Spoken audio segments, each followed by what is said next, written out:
Allô, allô! Heureuse de vous retrouver. Si tu es sur Rumble présentement, tu peux passer ce petit bout-là.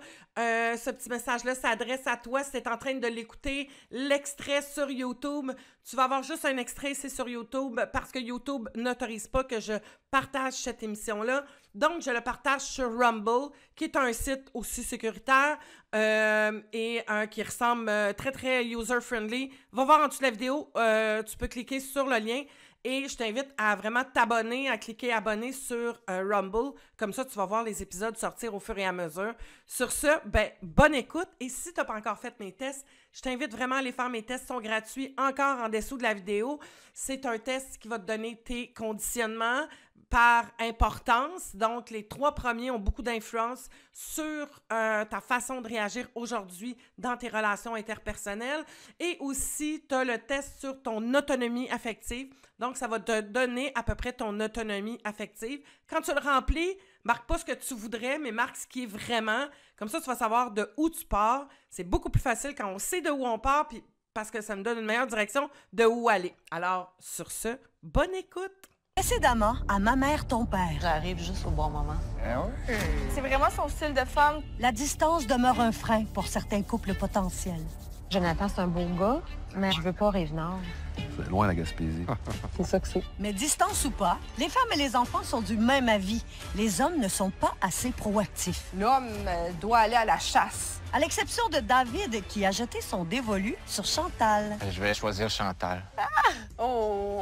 Ce qui semble déstabiliser Yannick, avec qui elle a commencé à naviguer. J'aime ça être sur l'eau l'été. Moi aussi, j'adore Ah, être c'est sur ça. l'eau. Elle est très belle. On a des affinités en commun, puis je pense qu'il y a de l'attirance aussi. Malgré des débuts difficiles, Alain, lui, ne perd pas espoir. Mais j'espère que les femmes vont apprendre à le connaître parce que c'est vraiment un homme extraordinaire. Je sais que, éventuellement, ça va être mon tour. Et l'heure est maintenant venue pour Marc de rencontrer le reste du groupe.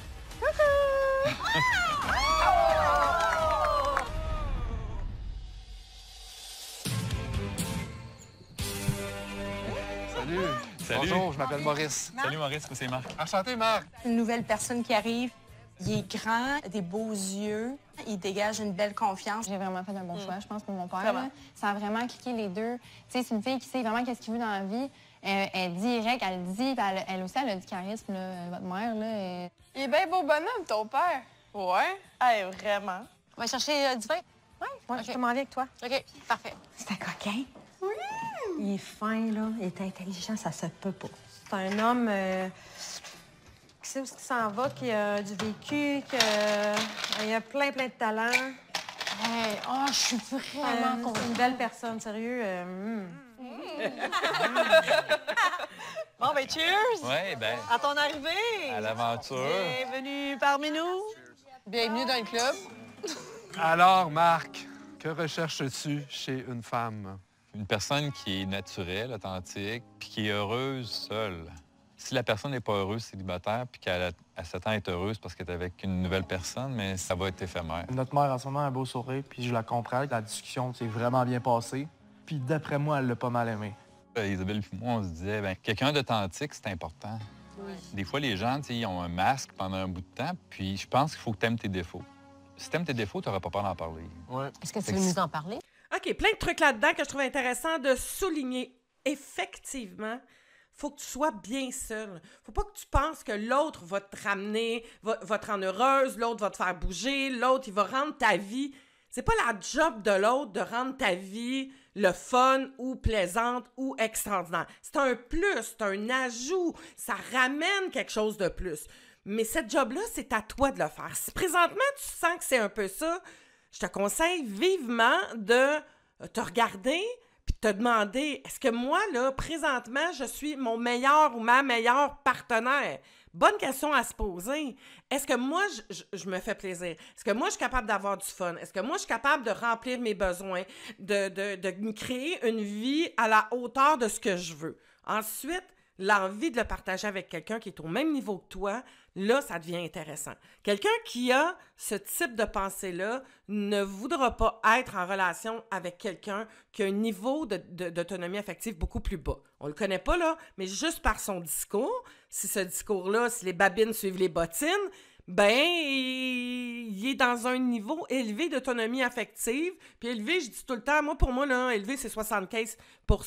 C'est très, très, très fonctionnel quand on a à peu près ce niveau d'autonomie affective-là. 75-80%, là, ça veut dire que 7 à 8 fois sur 10, je suis capable de répondre à mes besoins. Et le restant, ben, je vais le chercher à l'extérieur parce que c'est pas possible d'être à 100%. Oubliez ça. Ce n'est pas possible parce qu'on est des gens de grégaire. On a besoin des autres. Donc, ça, c'est vraiment super important. La notion d'authenticité qu'on entend à toutes les sauces. Première des choses, tu ne peux pas être plus authentique que ce que tu es consciente de toi. Tu ne peux pas être plus authentique que ce que tu es conscient ou consciente de toi. Hein? Si tu te connais à 25%, ben, tu vas être authentique à 25%. Tu ne peux pas être plus authentique de ta conscience de toi. Donc, première chose de mise. Deuxième, tu vas avoir des masques quand tu vas rencontrer quelqu'un. Arrêtez de faire à croire que vous êtes pleinement... Non, parce que l'insécurité embarque. Tu vas en avoir peut-être un peu moins. Ils vont durer peut-être moins longtemps. Mais oui, tu ne seras pas totalement au naturel quand tu rencontres quelqu'un parce que au début, tu es en présentation. Donc, effectivement, tu vas tomber un peu ces mécanismes de défense, tu vas être un peu, tu vas te cacher en arrière parce que c'est l'insécurité qui va embarquer. Fait que donc, tu es dans une insécurité, tu es en présentation et ça va être là. C'est pas la fin du monde, c'est pas grave. Soyez juste conscient que ce que tu vois au début, là, ben, il y a de la protection là-dedans, tu sais. Puis c'est normal. Ça va venir, c'est pas parce qu'elle essaie de te crosser, c'est pas parce que c'est un menteur ou une menteuse ou une manipulatrice ou un manipulateur ou qui est pas authentique. C'est normal. Donc, accepte ça. C'est le jeu de la parade. Puis après ça, ben, tranquillement, c'est là quand tu vas continuer à observer cette personne-là. Si tu pars pas dans tes attentes de fou, tu sais, après 5 minutes, c'est l'homme de ta vie ou la femme de ta vie, puis que tu te laisses la chance de reconnaître l'autre, de prendre le temps de voir, d'observer, de ressentir et de te laisser aller, là, tu vas voir un peu plus si cette personne-là, tu es allé le voir, excusez, j'ai oublié les noms, mais qui est allé le voir, bien, à ce moment-là, en allant le voir, qu'est-ce qui se fait, ce qui nous donne un indice,